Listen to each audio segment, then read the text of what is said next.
I would like to welcome Dave Tipping, Operations Manager at Service Dogs UK, to have a chat about the charity, what they do, who they support. Very large welcome, and thank you very much for giving your time here today. I know you've been out talking with the public. How's that gone? Lovely. It's always good talking to the public, showing what we do. It's nice to see all the lovely fluffy dogs that you have here today. And it's not too hot, so I think the dogs have had a comfortable day today. So, Nice and breezy. The gazebo's been interesting. how long have you been working with Service Dogs UK? About 5 years. Okay. Now. And is your background in any way to do with the services? Nothing to do with the services, all animal based. So I came on as a canine behaviourist and my role has grown into operations manager. So now I'm just a sounding board for military jokes. And I'm sure you get a lot of those. Yeah. Can you explain to us what Service Dogs UK do and who they help? Absolutely. So Service Dogs UK are a charity that provide assistance dogs for armed and emergency service veterans with PTSD.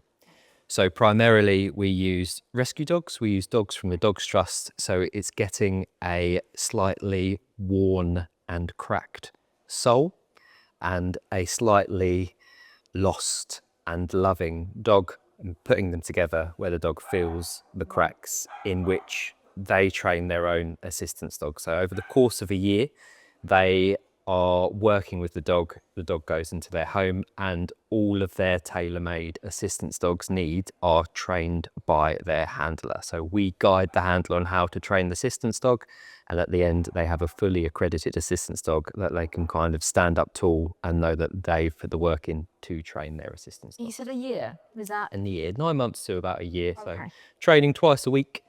Initially, the journey for the dog is they get given up into the Dogs Trust for various different reasons. The Dog Trust give us a call to see if they say they've got a suitable dog, and then we'll go out and assess the dog to see if it's got the right criteria to come onto the program, which usually entails a manic, bouncy, happy-go-lucky, licking your face, bouncing off the walls, not knowing what to do with all its energy dog. And then the dog goes into our foster care system, which is just a decompression from kennels.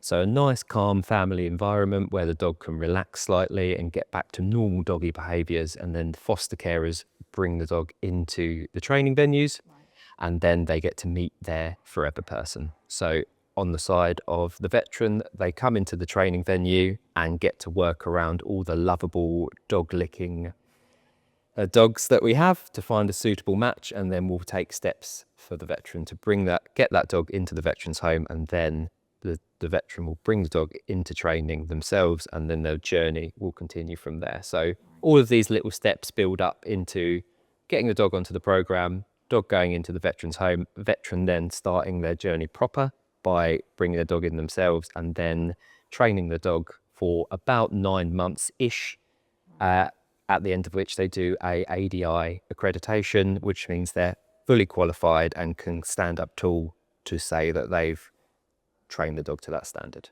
And what sort of qualities are you looking for in these dogs?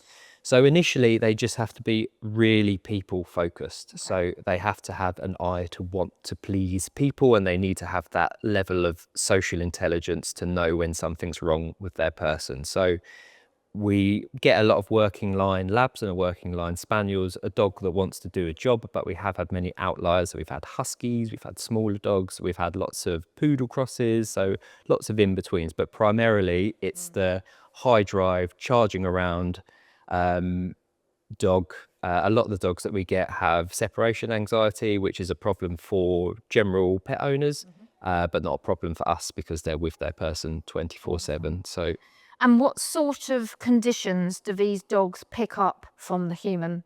What is it? Epilepsy? Is it stress? What is it that they're looking for, and what are the triggers for them to know? So it's all built around stopping flashbacks, going into a PTSD flashbacks and getting them out back into the open world. So primarily, a lot of the people that use our service are agoraphobic, so they're scared to go out because of their many triggers, which is all very personal to that person. So it could be noise sensitivity, it could be certain smells, it could be absolutely anything that refers back to their trauma. Okay. So all we get the dog to do is to spot those triggers within those people, which then brings on a flashback, which is all mostly body language based. So their PTSD can be very visual, so that's very easy for the dogs to identify that there is an onset of a flashback coming. So someone wringing their hands, scratching their hands, rubbing their face, going through periods of vacancy. We just get, because dogs are body language based communicators, we just get them to notice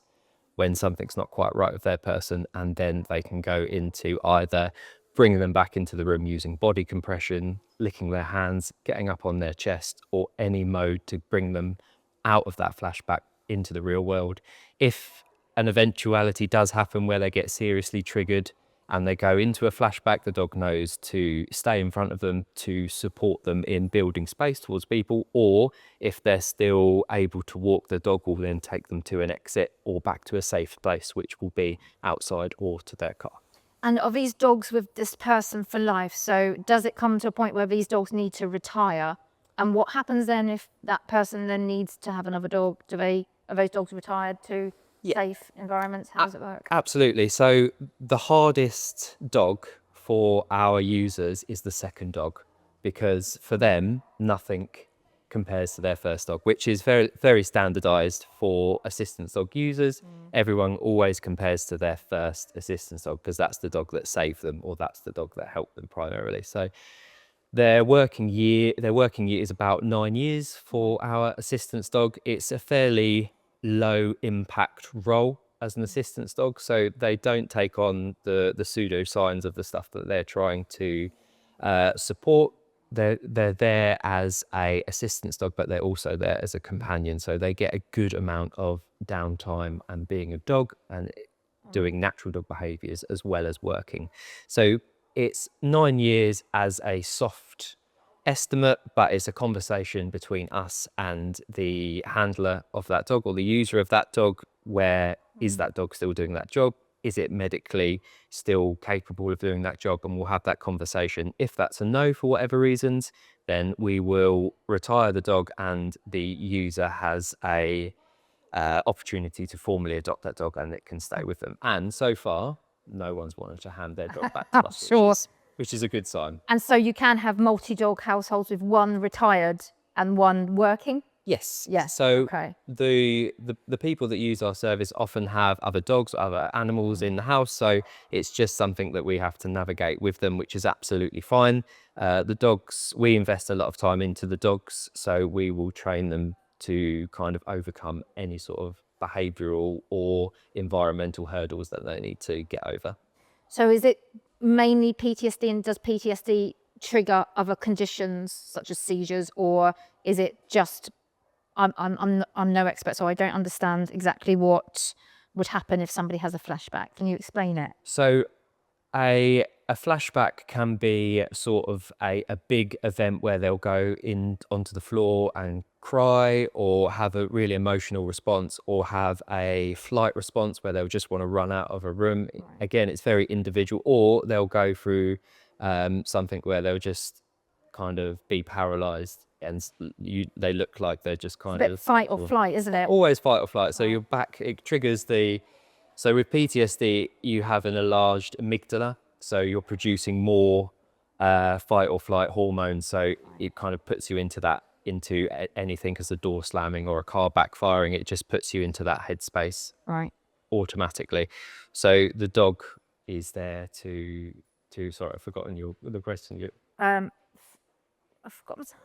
Oh, PTSD. So Sorry, you're saying, it's a yeah. big umbrella where it is the knock-on effect of PTSD is insomnia, depression, Right. anxiety. So a lot of the time you're not sleeping. Right. So if you can imagine you've gone 3 days without sleep, instantly you're heightened to a lot of things. You're depressed, you're anxious, and it's kind of an umbrella and a knock-on effect of everything. You're then fearful of going outside, so you get very insular. You cut off all of your support system accidentally because of the fear of leaving the home. So the dog is the gateway back and to your old life before PTSD. And is it supported excuse me, by the services. How do you fund the work that you do? Is it government supported? Yep. So it's very supported on the military side. It's kind of been a long, a long-standing recognised condition by the military. On the emergency services side, it's a little bit more unsaid or not unrecognised, but it doesn't have the full support if you compared it to the military Right. side of things. So it's out there. There's avenues for help, but it's still a little bit taboo to have PTSD in Right. the emergency services. That might not be the case. It's just how I viewed it through the eyes of some of the service That's the users. perception That's- from That's my perception from what I've seen of people coming onto the program, and they're sharing their stories. But that's right. my observations. So the funding, where does it come from? A lot of external people who have been in the military? Do they understand what We have you're lots of doing? armed forces covenants, which is really good. The Veterans Foundation are very good in supporting us, and there's lots of a myriad of others, and then local councils do a great job in supporting each individual hub Right. that we have at the moment. How many have you got? Thank you for asking. What a lovely segue. Yep. So at the moment, we've got 4 operational hubs. So you've got the South Coast, which covers from Southampton up to Brighton and then South London, Essex, Somerset and Thames Valley, with a view to start a new hub in South Wales, Gloucestershire, Right. potentially towards the start of next year. I'm assuming you've got ex-personnel everywhere. So there's not anywhere in the UK that you wouldn't help somebody. Yeah. So just like Batman, if there's a need, we'll go we'll go and fill that need. So initially we'll do a little bit of research ourselves and put out Facebook ads and go into the community that we're going to support and see if there's a viable veteran or emergency services community there that need us. Right. If that's the case, then we'll go and make steps into getting into that area. Okay. And what can the public do to help Service Dogs UK? So we're always looking for fosterers. If you don't want the financial commitment of having a dog, or you can't have a dog long term, usually the fostering stint for us is about 3 months. Or you can do holiday cover. So if you wanna look for a dog, every charity that has dogs are always looking for foster carers. So it might not be us, but everyone really appreciates foster carers. So it makes a big difference to any dog charity or assistance dog charity out there. So go and have a look at foster caring. Or it's just general awareness of the charity. So spread the word. If you know any veterans or if you know anyone in the military or emergency services community, get the word out. We kind of fly under the radar a lot of the time, but start promoting us in any way that you can. Can you talk to us about what Dogs Making a Difference is? So Dogs Making a Difference is a conference held by the charity in Winchester. So it's all celebrating working dogs in and around different services. So it's a whole day of promoting and celebrating the difference that dogs make for everyone. So you must see the human-animal bond be exhibited in what you're doing with your clients. I don't know what you call them, clients. You must see that on a daily basis. Can you give us any examples of how that shows itself with your clients and their dogs? Yeah, so I always, unfortunately for me, I'm an animal-y person, so I always view the human-animal bond on the side of the dog and their journey, which is a flip way around of doing it. But I see a dog that's kind of been brought into our world and has loved a family or a person, and then for whatever reason, good or bad, has been kind of given up for whatever reason in the dog's trust, and they've got all this love to give, and it's all everyone that walks past their kennels or sees them or comes for a visit, they want to then fill that love or fill that person with love until we come along, and then as soon as we make the connection, guide them to their person, that's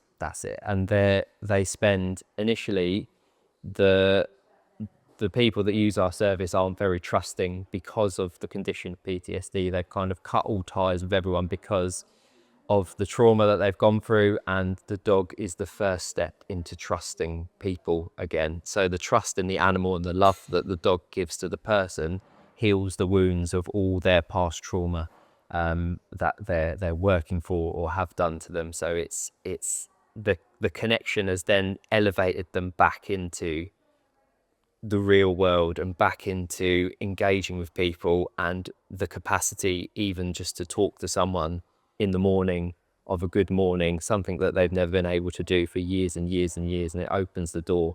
And that's all through the dog. And the times when they're happy, the dog's happy there with them. The times that they're sad, the dog is there to bring them back up again. And it's through the crucible of dog and person, they create a whole again. So the dog is there to love them for its whole life, and then via the successor dog, they're a different person from when the first dog came, and they're there. They still may need the dog, which is absolutely fine for different things, but it's nice to see the baton of the relationship going from one dog to the other. It's always sad, and they always kind of grieve the dog before the dog's retired, if that's the baton passing. It's the dogs wanting to say their piece, which is sad, but it's good to see them in the dog. If they retire the dog and they have a successor dog, it's nice to see the successor dog then kind of semi-training the old dogs, semi-training the new veteran dog. I'm supposing that being a dog behaviourist, you're now tuned in to which dogs would work with which people. I'm assuming that's it's a or maybe not. So I'm not sure. this is a bit of a charity. Well, it's not a charity secret. If you were a client coming onto the program, it all seems very fatalistic in that we've got this dog that you've always kind of needed and wanted, and it has everything that you've asked for, and it's all kind of come together. And it so happens that this one dog was available at the Dogs Trust at the right time, and it's all just happened at the right time. That is a really wonderful, magical experience, and I wouldn't want to take that away from any of the clients that come onto the program, but it is mainly manufactured by the hub managers and myself to facilitate that. So we do look for certain dogs that are going to fit nicely in that home, so that they can have that magical moment of this is my dog. And you mentioned that they sort of have to transition from being possibly a very hyper dog. Well, let's take a spaniel. Let's take a Springer Spaniel into something that will be attuned to that person's needs. Yeah. So that must take time. Absolutely. It's all time and patience, and that's all dog training is really. It's having the time, having the patience. Like I say, it's a 9-month program in which the dog's training with their person, so you can kind of get over all the little hurdles and get them into a professional looking working unit. Luckily for us, most of the assistance dog training is filled in through Bond, and they do naturally. So instantly the dog will know, as everyone else here has had the dog, they know when you're upset, they know when you're sad. So the dog, through either your smell or mostly your body language, they're cued into, that's not right what they're doing, and I need to investigate that. And the more bond that they have, the more that's going to increase. The only thing that we provide really is getting that into a more homed assistance dog looking shape. Right. Or if they have any other needs, like if they're differently abled, it's getting the dog to pick up that item, or getting them to remember to take their meds. Those are the more kind of trainable assistance level tasks. And is PTSD something that will come on later after service? So it's not always immediately when they've retired or such like, but it's they might need it at later time. So it's not always immediately after an event. No, so the people that we support, it doesn't necessarily have to be related to their service. Right. So all they need to have to come onto the program is a clinical diagnosis of PTSD or CPTSD. Which comes from a doctor. which comes from a doctor of psychology. Okay. Right. And they, being part of the service, they will have access to that. Right. A lot of them are medically retired because of that, so it's not something that they've kind of got to move heaven and earth to get. Most people Okay. have already got it, and it's that's kind of the gateway of getting onto the program. Okay. And is it something that ever stops? So it depends who you speak to, and I don't know enough about PTSD Right. itself to say. All the people that I've spoke to say it can diminish, but it'll always be there. Right. Other psychologists that I speak to say it can be removed completely, but it's a bit of a Right. depends which kind of who you speak to. But all we offer is the support that it will kind of ease, and if it kind of flares up, because it comes back with stress a lot of the time. So I'm assuming it manifests itself in different ways with different people. yeah. Is it, does it depend on what they've seen to the degree that it affects them? So it's usually like you get trigger stacking in dogs. Right. It's a trigger stacking of events. So a lot of the time they will have seen very horrific, indescribable things at some point in their life, and then they've moved on from it. Right. And then 20 years later, they've woke up late for work, had a minor sort of something going on once they get into the car, and then they have a minor traffic accident. Right. And those trigger stacking events were enough to then bring on the onset of PTSD and all the past trauma that they may have suppressed and kind of moved on from, and it brings it back up to the surface, and then it all kind of explodes. So it's like an elastic band finally giving out, and then they're flooded like a wall that they've been holding back. They're flooded with all of these past emotions that they had, and then everything stops and they're unable to continue. I'm assuming that now we're hearing more about it and we accept it more than it has been in the past. So it's more talked about, it's more accepted. Or in your view, is that not the case? It's not very well understood. Right. It's a hidden disability. So Okay. it although if you say PTSD, a lot of it, because you're not there and you're not kind of on crutches or in a wheelchair, to the degree of it's understood, it's difficult. It's not visible. It's not visible. Yeah. No. So some people understand and know mental health or know PTSD and can understand how debilitating it is, and other people still don't really get what that means. Right. Okay. So let's look 5 years down the line. What do you hope to have achieved with Service Dogs UK? Is it more hubs? Is it to have provided more to more people? What is it that your aspirations are as a charity? So as a charity, it's all about getting to the people that we need to help, starting new hubs, moving into areas where they need help, and then establishing connections to support the people that we need to support. But not only them, a lot of the time we have people's wives or mothers or husbands or brothers thank us because they give them the person back that they were before the PTSD. So that's what it's all about. And they are the unseen people in this, is the family members that the dog also supports in a disguised way. So they're there for that person, but if they move into a family home, they are part of the family. They are a family dog as well as an assistance dog. So obviously National Human Animal Bond founding charity is Street Vet, and we deal with homeless individuals with their pets at the time.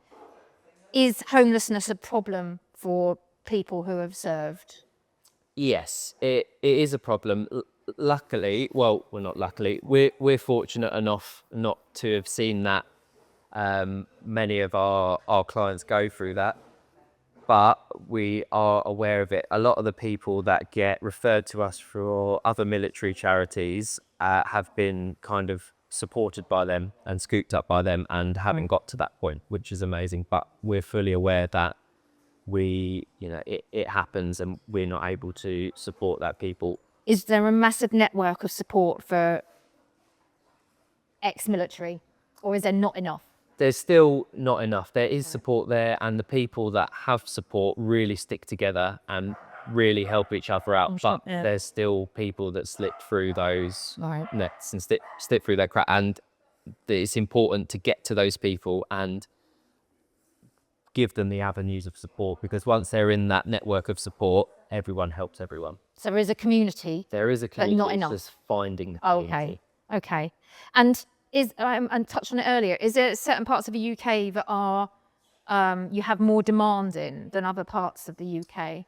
Yeah, big city centres and big metropolises. Right. Obviously, it's the more demographic of people. So we'll see a more increased applications in those areas, and then obviously ex army bases and anywhere around there, or where ex military people sort of kind of find themselves Right. in different hubs. Okay. And slightly different tact is as a dog behaviourist, if you could put out there a tip for the general public about what you see that could be altered and improved upon. I know it's only a short list now, we haven't got long.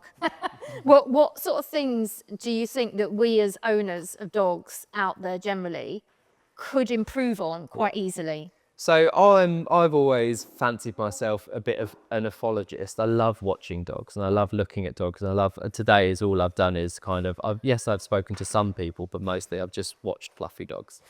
And if I could empower more people to look at their dogs and look at the behaviours that they're exhibiting and kind of work out what they're saying, you'd go a long way in understanding more if they're comfortable in a situation, how they feel about a situation, and then springboard the training from there. But training wise, impulse control, all impulse control. Get your dog to wait at doorways, get your dog to wait for food, acknowledge the dog has to wait for something, and then you can be the reinforcer and the praise towards something. Natural behaviors are amazing, but if you allow your dog to do that natural behavior in a go sniff or go dig or go through, any of that, your dog will be a very well trained dog. That was an interesting talk earlier we had with Tess Eagle Swan, who had her two support dogs with her, and she was saying there were sort of things that she absolutely makes sure that they do, and one of them you just like food control, impulse control, and but it also depends on the other people in the environment as well and how well they pick up on what your dog's signs are. So it's about reading it's reading the dog, isn't it? Yeah. And that should be taught in schools really, because knowing when to back off a dog. Yeah. And I don't think enough of that is done and enough education is put out there. We all think it's, and I mean, I've been guilty of this in the past as well. We always think we're entitled to say hello to a dog a lot of the time. And then you're insulted if you're not allowed to, because you think it's you that's being insulted by them saying back off. And it's interesting, and in a moment we're going to speak to Sarah Jones of My Anxious Dog and her stories about people feel that they're allowed to let the dog off the lead and come up to your dog. Yes.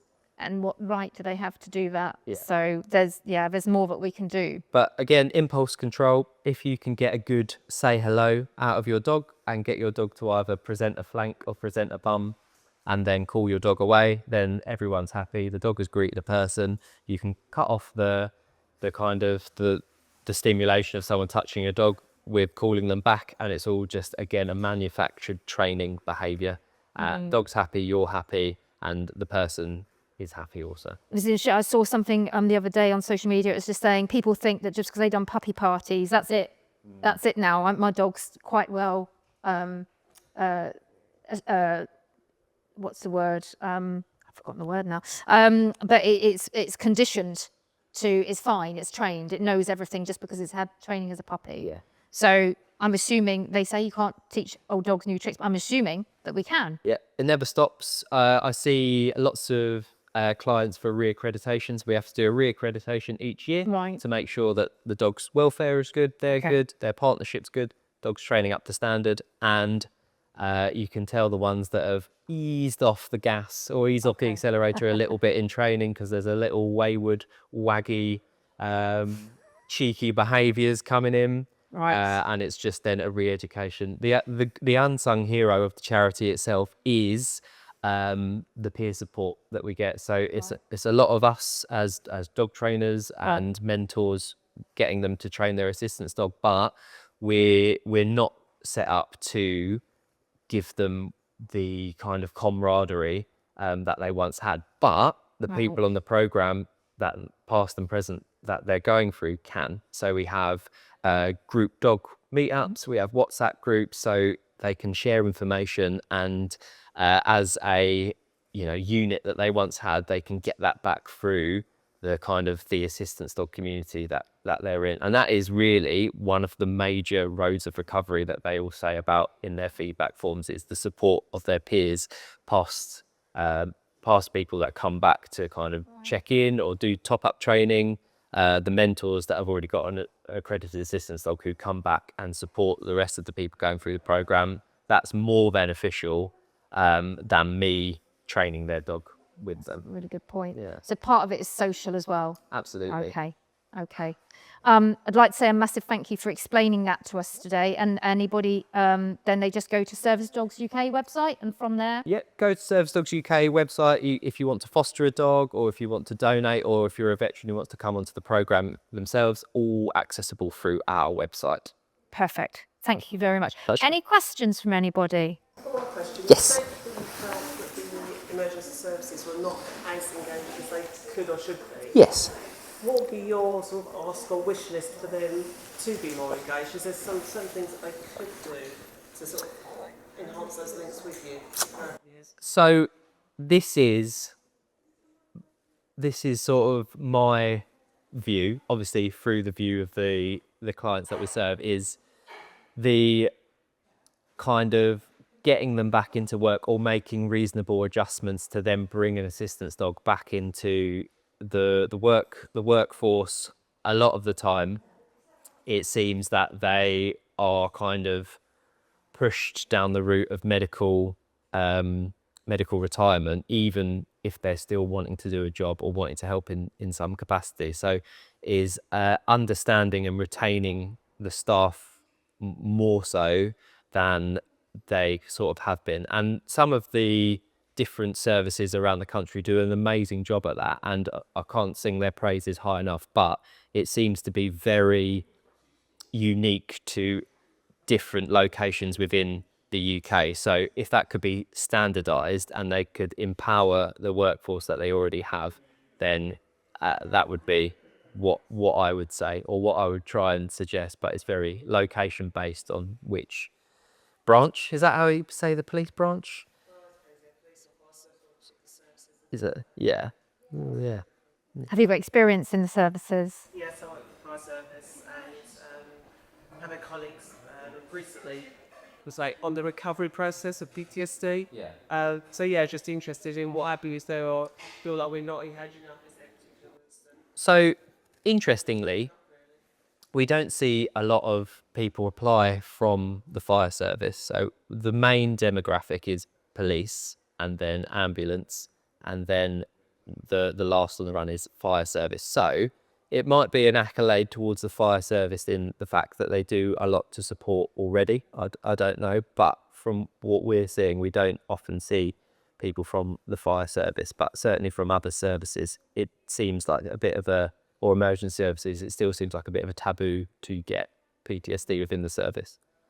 Have you got more demand than you can fill? Yes, both in the capacity of dogs and people coming onto the program. Once the hub is established, we have a waiting list that we have to adhere by. So we don't want to have the sessions too big and too overwhelming, because to be honest, too many dogs in one room, no one's doing a lot of good training. So we always keep the sessions nice and calm and relaxed. There's usually only 6 people going through the program at any given time, and then we just fill the spaces as and when. It's a little bit of a slow burn in the hub initially, takes root, but as soon as it takes root, then the community kind of then echoes out, and someone turns up to an event with an assistance dog, and it just goes from strength to strength from there. Any other questions? Thank you very much. Pleasure. Joe. Thank you. No worries, all good. Thank you very much. Now you can go and look at more dogs. That's what it's all about. Yeah.